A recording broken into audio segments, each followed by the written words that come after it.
আগের দিন আমি এডুকেশান অনার্সের CC1 যে পেপারটা, ইন্ট্রোডাকশান টু এডুকেশান, ওই পেপারটা আমি আলোচনা করেছিলাম বিস্তারিতভাবে।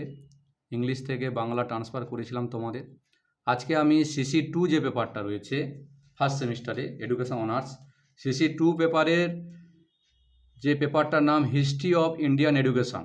এই হিস্ট্রি অফ ইন্ডিয়ান এডুকেশান অর্থাৎ ভারতীয় শিক্ষার যে ইতিহাস, এই ভারতীয় শিক্ষার ইতিহাসে কি কি রয়েছে, এই পেপারটার মধ্যে কি কি বিষয় রয়েছে, সেই 4টা ইউনিট আমরা জানি যে CC1এও 4টা ইউনিট ছিল, CC2 যে পেপারটা, এই পেপারেও কিন্তু 4টা ইউনিট রয়েছে। সেই 4টা ইউনিটে কি কি বিষয়গুলো রয়েছে সেটা আমরা আজকে আলোচনা করব। দেখো, ফার্স্ট ইউনিট রয়েছে education in India during ancient and medieval period, অর্থাৎ প্রাচীন ও মধ্যযুগের ভারতীয় শিক্ষা। এই প্রাচীন ও মধ্যযুগের ভারতীয় শিক্ষা ইউনিট 1, তার মধ্যে কি কি পড়তে হবে আমাদের বা জানতে হবে। দেখো, এডুকেশান ইন বৈদিক পিরিয়ড, তার মধ্যে কি, অর্থাৎ বৈদিক যুগের শিক্ষা, তার মধ্যে পড়তে হবে এইমস মানে লক্ষ্য, কারিকুলাম হচ্ছে যে পাঠ্যক্রম, টিচিং মেথড অর্থাৎ শিক্ষণ পদ্ধতি, আর কি জানতে হবে টিচার পিপল রিলেশান অর্থাৎ শিক্ষক শিক্ষার্থীর মধ্যে সম্পর্ক কী ছিল বৈদিক যুগের শিক্ষার মধ্যে। তারপর রয়েছে দেখো এডুকেশান ইন ব্রাহ্মণিক পিরিয়ড, অর্থাৎ ব্রাহ্মণ্য যুগের যে শিক্ষা, সেই ব্রাহ্মণ্য যুগের শিক্ষার মধ্যে আমাদের জানতে হবে এইমস অর্থাৎ লক্ষ্য কী ছিল, কারিকুলাম অর্থাৎ পাঠ্যক্রম, টিচিং মেথড অর্থাৎ শিক্ষণ পদ্ধতি এবং টিচার পিপল রিলেশান অর্থাৎ শিক্ষক শিক্ষার্থীর মধ্যে কি সম্পর্ক ছিল ব্রাহ্মণ্য যুগের শিক্ষা ব্যবস্থায়। নেক্সট ইউনিট 1 চলছে।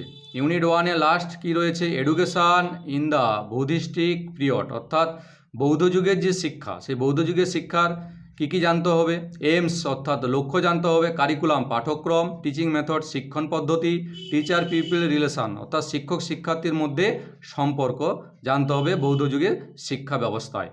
আর লাস্ট রয়েছে এডুকেশান ইন ইসলামিক পিরিয়ড, অর্থাৎ মুসলিম বা ইসলামিক যুগের যে শিক্ষা, সেই মুসলিম বা ইসলামিক যুগের শিক্ষার মধ্যে জানতে হবে এইমস অর্থাৎ লক্ষ্য, কারিকুলাম পাঠ্যক্রম, টিচিং মেথড শিক্ষণ পদ্ধতি এবং টিচার পিপল রিলেশান অর্থাৎ শিক্ষক শিক্ষার্থীর মধ্যে কি সম্পর্ক ছিল ইসলামিক যুগের শিক্ষা ব্যবস্থায়, সেই বিষয়টা আমাদের পড়তে হবে বিস্তারিতভাবে।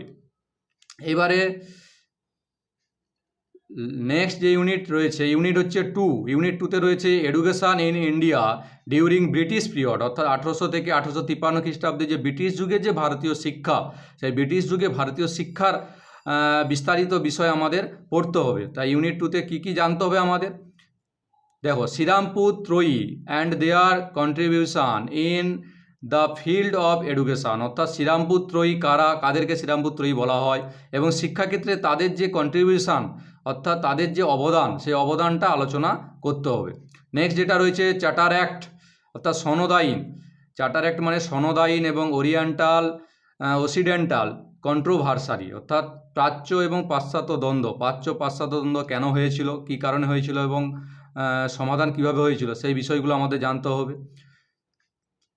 তারপর যেটা রয়েছে Macaulay minute and Bentinck resolution, অর্থাৎ মেকলে মিনিট এবং বেন্টিংয়ের যে সিদ্ধান্ত, শিক্ষা সংক্রান্ত যে সিদ্ধান্ত, যে নীতি কী ছিল সেই বিষয়টা জানতে হবে। আর কি জানতে হবে অ্যাডামস রিপোর্ট, অ্যাডামের যে রিপোর্ট রয়েছে, 3টা যে রিপোর্ট, প্রথম রিপোর্ট, দ্বিতীয় রিপোর্ট, তৃতীয় রিপোর্ট, সেই তিনটা রিপোর্ট আমাদের বিস্তারিতভাবে জানতে হবে। তারপর আমরা চলে যাই ইউনিট হচ্ছে যে 3। ইউনিট 3-তে কী রয়েছে তোমাদের, ইউনিট 3-তে রয়েছে education in India during British period 1854 থেকে 1946, অর্থাৎ ব্রিটিশ যুগের যে ভারতীয় শিক্ষা, সালটা বলছে 1854 থেকে 1946, এই সময় কি কি ঘটনা ঘটেছিল এবং এই ইউনিট 3-তে আমাদের কি কি পড়তে হবে। দেখো ইউনিট 3-তে পড়তে হবে উডের ডেসপ্যাচ পড়তে হবে, হান্টার কমিশন যেটা হচ্ছে যে প্রথম ভারতীয় শিক্ষা কমিশন, হান্টারের নেতৃত্বে হয়েছিল, হান্টার কমিশন পড়তে হবে।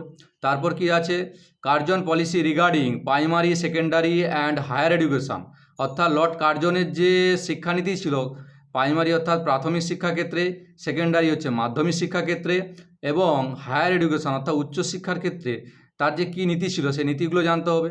তারপর রয়েছে ন্যাশনাল এডুকেশান মুভমেন্ট, অর্থাৎ জাতীয় শিক্ষা আন্দোলন, ন্যাশনাল এডুকেশান মুভমেন্ট মানে জাতীয় শিক্ষা আন্দোলন, জাতীয় শিক্ষা আন্দোলনের কজেস, কারণ কি কারণে হয়েছিল জাতীয় শিক্ষা আন্দোলন, অ্যান্ড এফেক্ট অর্থাৎ ফলে, এর ফলে কি হয়েছিল সেই বিষয়টা আমাদের জানতে হবে। আর কি জানতে হবে, বেসিক এডুকেশান অর্থাৎ বেসিক এডুকেশানের concept and development. Basic education মানে বুনিয়াদী শিক্ষা, বুনিয়াদী শিক্ষার কনসেপ্ট, ধারণা অ্যান্ড ডেভেলপমেন্ট মানে বিকাশ। স্যালার কমিশন, স্যালার কমিশন হয়েছিল, স্যালারের নেতৃত্বে হয়েছিল। স্যালার কমিশনের অপর নাম কলকাতা বিশ্ববিদ্যালয় কমিশন। এই স্যালার কমিশনের সুপারিশগুলো আমাদের পড়তে হবে। তারপর লাস্ট যে ইউনিট রয়েছে, ইউনিট হচ্ছে যে 4, ইউনিট 4-এ কী রয়েছে, education in India after independence, অর্থাৎ স্বাধীনোত্তর ভারতের শিক্ষা, অর্থাৎ স্বাধীনতার পর কী কী কমিশন হয়েছিল বা কী কী সুপারিশ হয়েছিল সেই বিষয়টা আমাদের পড়তে হবে ইউনিট 4 থেকে। তাহলে ইউনিট 4-এ কী কী বিষয় রয়েছে একটু জেনে নেওয়া যাক। ইউনিট 4 থেকে পড়তে হবে রাধাকৃষ্ণন কমিশন, তার কি পড়তে হবে এইমস, লক্ষ্য, কারিকুলাম, পাঠ্যক্রম অব হায়ার এডুকেশন, উচ্চশিক্ষার ক্ষেত্রে তার লক্ষ্য, কারিকুলাম, পাঠ্যক্রমটা পড়তে হবে। রাধাকৃষ্ণ কমিশনে ডক্টর সর্বপল্লী রাধাকৃষ্ণের নেতৃত্বে হয়েছিল রাধাকৃষ্ণন কমিশন। আর পড়তে হবে রুরাল ইউনিভার্সিটি অর্থাৎ গ্রামীণ যে বিশ্ববিদ্যালয়, গ্রামীণ বিশ্ববিদ্যালয়ের কি ভূমিকা ছিল সেই বিষয়টা আমাদের জানতে হবে। তারপর কি আছে next, Mudaliar commission. Mudaliar commission হচ্ছে যে লক্ষণ স্বামী মুদালিয়ার নেতৃত্বে হয়েছিল মুদালিয়া কমিশন।